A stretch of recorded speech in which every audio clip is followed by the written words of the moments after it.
In October 1973, on the Jewish holiday of Yom Kippur, the combined forces of Egypt and Syria attacked Israel. The Egyptian forces crossed the Suez Canal and pushed deep into the Sinai Peninsula in an attempt to recapture territory lost to Israel a few years earlier, during the Arab-Israeli Six-Day War of 1967.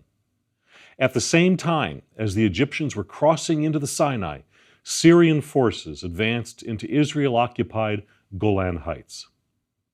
The invasion took Israel completely by surprise. Even so, the Israelis needed only a matter of days to repel the Syrians and push them out of the Golan Heights between northeastern Israel and southwest Syria. The Israeli counteroffensive continued on into Syria and came within firing range of Damascus. Meanwhile, the Egyptians, who had reached a stalemate with the Israeli forces in Sinai, decided to renew their offensive. They sought to improve their position now that their Syrian ally had stumbled. Well, this was a mistake. The Israeli forces pierced through the Egyptian lines and drove into Egypt proper. In only a matter of weeks, the Yom Kippur War was over, and both sides agreed to a truce.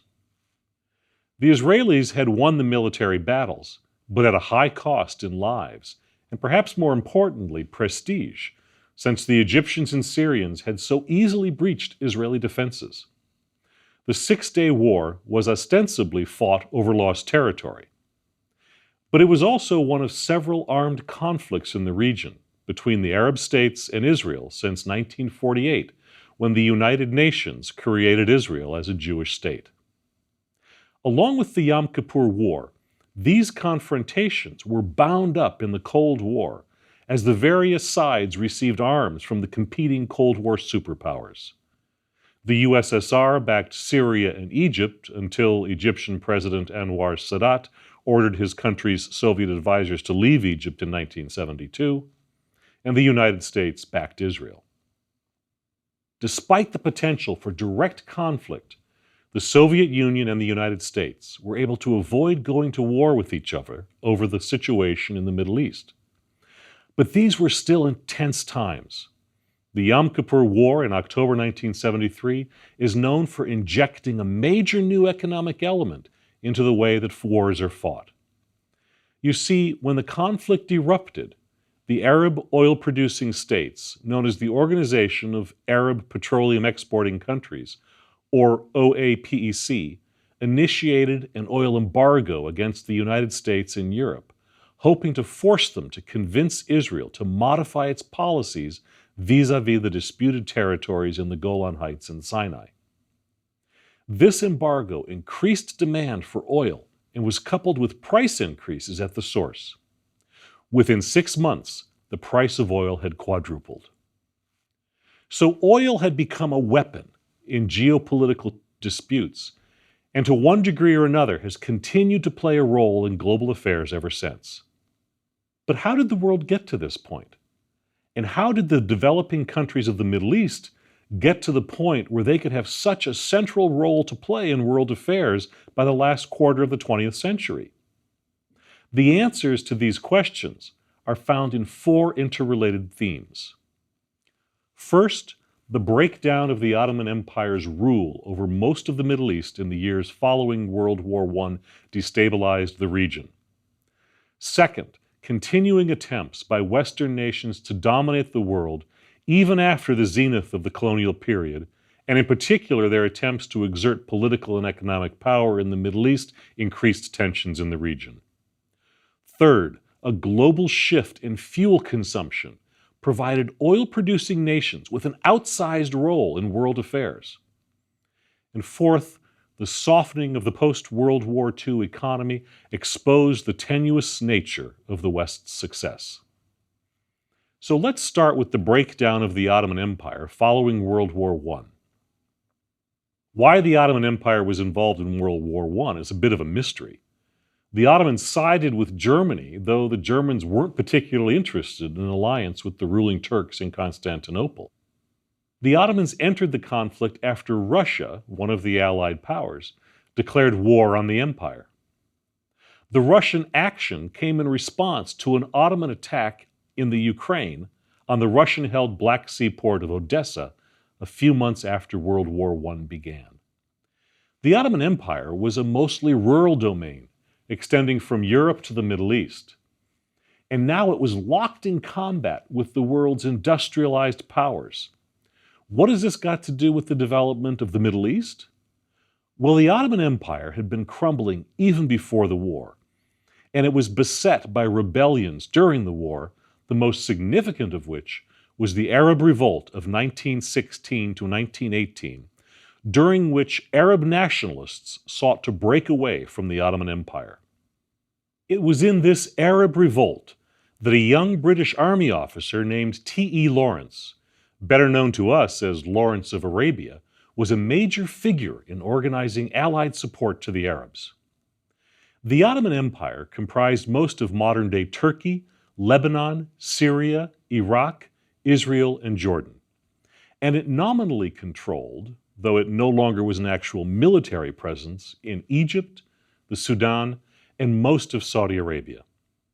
So the Ottoman Empire accounted for almost all of the Middle East until the end of World War I.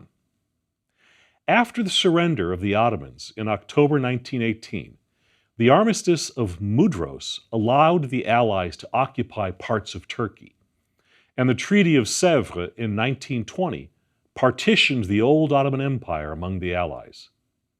The Turks, under the leadership of Mustafa Kemal Ataturk, waged a war of independence against the Allies or their proxies from 1919 to 1923. That's when the Treaty of Lausanne confirmed the modern borders of Turkey, and the Allied occupying forces left the country. After a brief period as a British protectorate during and following World War I, Egypt was recognized as an independent country in February 1922. But the core of what we usually refer to as the Middle East was administered by the League of Nations mandates under what was known as the Mandate System until these mandates were deemed able to function as independent countries. The Mandate System was a way for the Western industrialized nations to dominate the Middle East. Now, bear in mind that these former Ottoman territories had never really been independent states. They had come under Ottoman rule by the 16th century. And before that, most of this territory had been under the control of other empires, whether the Persians, Mongols, or Egyptians. Well, as a result of some back-channel and rather informal discussions after the war between the British Prime Minister and the French Premier, the former Ottoman territories were divided up between Great Britain and France, which now were to serve as protectors of these mandate territories. France took Lebanon and Syria. Great Britain took Mesopotamia, now known as Iraq, along with Palestine, which encompassed what is Israel and Jordan. The best interests of the people in the mandated territories were far from the minds of the leaders of the great powers.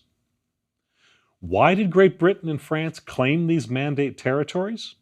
Well, it was all about oil, prestige, and the strategic location of the Middle East in trade between Europe and Asia. This most obviously concerned control of the Suez Canal and access to the Black Sea. Otherwise, the Allied powers had little interest in the Middle East, and there was certainly little or no attempt at developing the region along Western industrial lines. So the breakup of the old Ottoman Empire after the war created some instability, and Western involvement in the Mandate territories ensured that most Middle Eastern territories would remain within the European orbit. Various barriers to trade in the region were erected, such as tariffs, which had not existed when the states were part of one empire. Locally accessible financial resources were inadequate for development in the face of Western disinterest. And most importantly, Western nations moved in to take control of potential oil reserves. At the same time, it was pretty clear during the war that the modern mechanized armies of Europe and the United States, as well as the modern industrial economy broadly, were increasingly dependent on petroleum. So during the 1920s, after the mandates were set up, Western oil companies moved to establish joint ventures to develop the region's oil fields. The creation of the Turkish Petroleum Company in 1912 was one of the most important early efforts to control Middle Eastern oil even before World War I. This was a joint venture of several Western oil companies: the Anglo-Persian Oil Company, known today as BP, Royal Dutch Shell, the French Compagnie Française de Pétrole, known today as Total, a consortium of American companies, Standard Oil of New Jersey and Standard Oil of New York, which were two of the forerunners of today's ExxonMobil, and Gulf Oil, which is now a part of Chevron, and two smaller oil companies. The real driving force between the creation of Turkish Petroleum Company was a man named Calouste Gulbenkian, an Armenian-born, British-educated capitalist. He was the son of an Armenian oil magnate who'd made a fortune selling oil to the Ottoman Empire. In 1928, the Turkish Petroleum Company staked out its area of operation, which included Turkey and virtually all of the Mandate territories, plus Saudi Arabia and the Sinai Peninsula. Western control of the oil regions meant that local nations would have to fight hard to obtain any rights. What is more, the groups controlling the Turkish Petroleum Company, which changed its name to the Iraq Petroleum Company after large reserves were discovered in Iraq, argued over whether or not to start pumping Middle Eastern oil. After the war, world supply outpaced demand, and many investors in the venture wanted to hold Iraqi oil in reserve. For the non-mandate countries, it didn't take long for rulers to realize that this Western oil rush in the Middle East might lead to a way to attract financing, ready cash really, that the new states desperately needed for development. Saudi Arabia, for example, awarded the Standard Oil Company of California, now known as Chevron, a concession for oil exploration in the kingdom in exchange for a cash payment in 1933 and a modest yearly payment thereafter. Only a year earlier, Standard Oil of California had struck oil in Bahrain and was eager to continue exploration on the Arabian Peninsula. Eventually, other American oil companies, including those involved in the Iraq Petroleum Company, would join the Standard Oil of California concession in Saudi Arabia. And by World War II, they would form the joint venture Aramco, or the Arabian American Oil Company, which today is known as Saudi Aramco, the world's largest energy company. The upshot is that after the breakup of the Ottoman Empire in the wake of World War I, the Middle East quickly became dominated by Western powers that were more interested in oil and strategic location than they were in development of the Western ideals of self-determination. Western control of the key Middle Eastern natural resources had a powerful influence on the region throughout the 20th century. It is probably no surprise that oil was so important in Western power politics, considering the changes that were taking place in the industrialized nations. Fuel consumption patterns shifted in the decades between World War I and World War II. The supply of known reserves was still outstripping demand, but there were concerns that supplies would eventually fall short. And one thing that World War I had taught the West was that the control of oil was a form of power, political and military power. Even so, by the opening years of the Second World War, Middle Eastern oil production from the Mandate territories and Iran combined amounted to only about 5% of global output. By comparison, the United States was still producing more than 60% of the world's oil. Even more so than during World War I, modern mechanized warfare relied on a steady supply of fuel, and increasingly, so did industry. The Allied powers were well aware that the German war machine needed oil. Much of Hitler's strategy in southeastern Europe centered on the Romanian oil fields. And so a lot of the Allied bombings against the Axis powers focused on crippling German refineries and oil fields. The Allies were also aware that they needed oil to defeat Germany. Oil kept the tanks and jeeps and airplanes running. It was also processed for use in building airstrips and roadways. And petroleum byproducts were even used in making bombs. During the Second World War, the Allies depended on U.S. oil production, and the allocation of petroleum resources was sometimes rationed. After the war, oil consumption shifted quickly to civilian uses. Demand increased, and prices began to rise slightly because producers couldn't get supply out of the ground fast enough. So U.S. and European producers now turned their attention back to the Middle East. While Europe was already an oil importer, oil imports exceeded oil exports in the United States in 1948. And so Western oil producers shifted production to the Middle East. Now, Saudi Arabia had been independent since before the war. It was created in 1932 by the union of two smaller kingdoms on the Arabian Peninsula. But by 1950, the old mandate system had also been dismantled, and the countries that the mandates created became independent. Furthermore, the newly independent states of the Middle East were not unaware of the money and power that their oil reserves were bringing to the big oil companies and by extension to the Western nations. It didn't take much for the leaders of the Middle Eastern oil-producing countries to start expecting greater payouts from the oil companies for access to their oil. And it was pretty clear that the oil companies could afford it. It cost far less to produce a barrel of oil in the Middle East than it did in, say, East Texas. So the Middle Eastern countries started insisting on the renegotiation of their original oil concessions with the Western oil companies.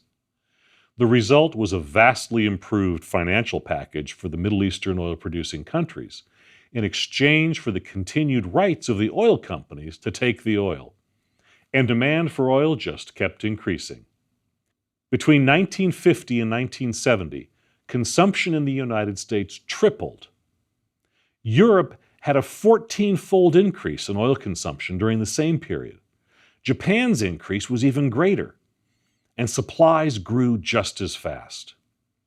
Prices for oil were remarkably steady over this 20-year period, averaging about $2.50 a barrel. Then the House of Cards came crashing down in 1973 when Middle Eastern politics and the Cold War came into play. During the 1973 Yom Kippur War, the Middle Eastern oil-producing countries surprised the West in deciding to wield their newfound economic power by instituting an oil embargo.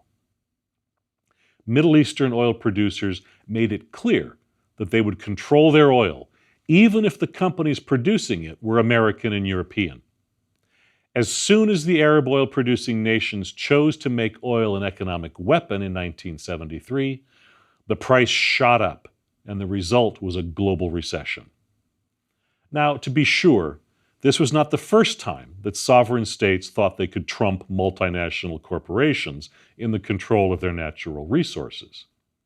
In 1960, representatives from Iran, Iraq, Saudi Arabia, Venezuela, and Kuwait met in Baghdad to establish the Organization of Petroleum Exporting Countries, or OPEC, with the aim of coordinating and unifying the petroleum policies of member countries and determining the best means for safeguarding their interests individually and collectively.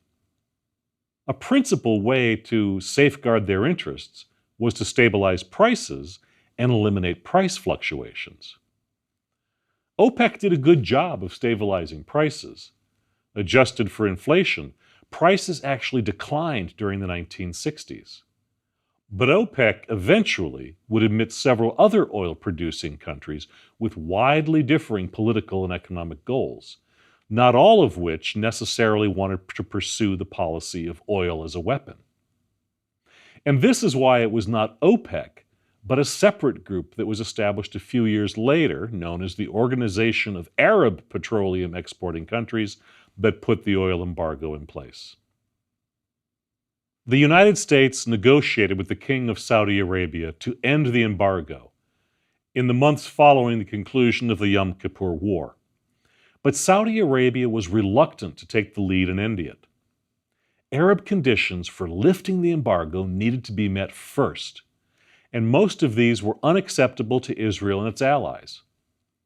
Prompted by the United States, intense negotiations ensued among the Arab oil producers over whether the oil embargo had outlived its usefulness. Syria held out. But in March 1974, the OAPEC lifted the embargo. By then, the damage was done, and maybe even more importantly, the Middle East oil exporters had proved to the world that they could not be ignored. Nor could the West run roughshod over Arab interests, not without consequences. The 1973 oil crisis, precipitated by the Arab oil embargo, was a kind of last straw in a process that had already begun to shake a 20-year period of excellent economic growth in the Western world. By the late 1960s, a monetary crisis was brewing. In order to settle international exchange payments, most countries held strong reserve currencies like the US dollar and the British pound, fixed to the price of gold. Ordinarily, reserve currencies can accumulate in national treasuries as a result of trade. After World War II, until almost 1970, the Marshall Plan and various kinds of loans and investments contributed to large accumulations of US dollars in foreign treasuries. Well, because the dollar was set at a fixed amount of gold, at the time it was $35 an ounce, foreign governments holding dollars had a claim on gold in the U.S. Treasury. As long as U.S. manufacturing was humming along at a good clip and offering products at a competitive price on world markets, this was not a problem. But by the late 1960s, the continued strength of the U.S. dollar was making American products less attractive abroad due to their relatively high prices. And many countries shared the fear that the United States held insufficient gold reserves to convert its outstanding currency. In 1971, the United States experienced a negative balance of trade, meaning imports were in excess of exports for the first time since the late 19th century. President Richard Nixon felt he had no choice but to suspend the convertibility of dollars to gold and take the pressure off the U.S. currency. The international monetary stability that had been so carefully managed by the Bretton Woods Agreement following World War II came to an end, and free-floating currency exchanges entered the world economy. Oil prices spiked in 1973, also upsetting international trade balances. This is because the world demand for oil was so high that oil importers had no choice but to pay the higher prices, and they now became poorer at the expense of the oil exporting countries. The countries that suffered the most were those most dependent on oil imports. These included Europe, Japan, and the Third World. European nations were not equally affected by the oil embargo, however. France and Great Britain refused to allow the United States to use their air bases to support Israel. As a result, OAPEC designated them, along with Spain and Belgium, as friendly nations and spared them from the embargo. But most nations around the world were under at least a partial embargo. Despite being partly spared, the price rises had a great impact on Europe. Even after the oil embargo was lifted in 1974, the energy crisis had taken hold and exacerbated the already shaky state of the world economy. The United States, as a large oil producer, even though it was also a net importer, found ways to conserve and decrease consumption after initial domestic shortages. But the underlying problems in its economy, which had begun even before the oil crisis, now contributed to inflation and unemployment. These problems of inflation and stagnant growth plagued all the major industrialized countries during the early 1970s. A global recession set in from about 1973 to 1975, and slow growth lingered for years to come. Oil prices continued to climb during the 1970s. Yet another oil crisis occurred in 1979 when the Shah of Iran was deposed in a revolution of Islamic militants led by Ayatollah Ruhollah Khomeini. Oil prices spiked again, this time jumping by almost $30 a barrel and more than doubling in a year's time. Lines at the gas pumps in the summer of 1979 were even longer than they were during the embargo of 1973. But the reasons for the price spike were due more to jitters than to decreased supply. You see, supply in the United States only dropped about 4%. So the market-induced price rise had little to do with external supply problems. Actually, prices at the gas pump were considerably higher than what might have been warranted by the increase in crude oil. Nevertheless, in a space of less than a decade, the price of oil rose from $12 a barrel amid the initial spike in 1973 to more than $40 a barrel by 1980. This price rise was even more severe than it sounds when adjusted for inflation. Shortly after the 1979 oil crisis, Saudi Arabia, which had been purchasing a larger and larger share of Aramco, finally took control of the company. By the end of the 1980s, the Saudis had ejected their Western partners from management and control of their oil fields. Oil-producing nations' wealth skyrocketed, but the market shocks also precipitated a second recession from about 1980 to 1982. OPEC countries were now accumulating even larger fortunes with virtually no additional effort or output. But the vast wealth engendered by the new petrodollars had to be put somewhere. The result was extensive Arab investment in Western stock markets and banks. Oddly, these oil-rich but otherwise underdeveloped countries wound up putting a great deal of their riches back in the developed world.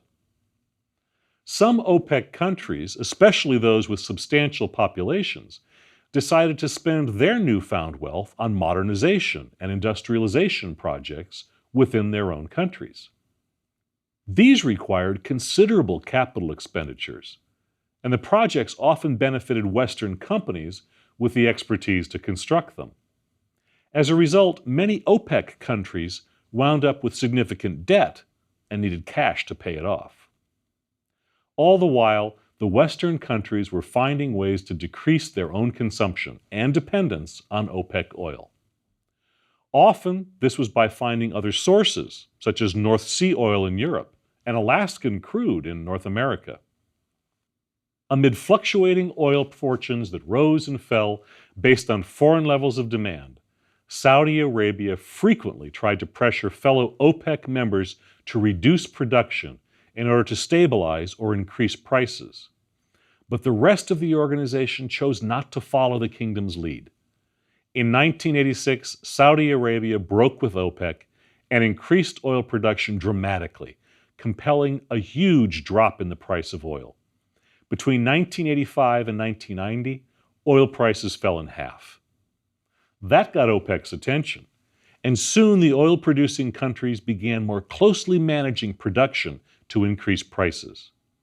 Prices did increase again during the brief Gulf War that began when Iraq's Saddam Hussein invaded Kuwait in 1990. But problems of supply never materialized. The war was short, and OPEC member nations found it increasingly difficult to agree on oil policy. So prices began to slide once more. Adjusted for inflation, the world price for oil in 1998 was at the lowest level it had been since the late 1940s. Attempts to forge peace in the Middle East proceeded, perhaps with an eye toward eliminating the oil weapon. Most of these initiatives returned to some of OAPEC's initial reasons for using the weapon: return of Israeli-occupied territories and improved Arab-Palestinian rights within Israel, issues that persist yet today.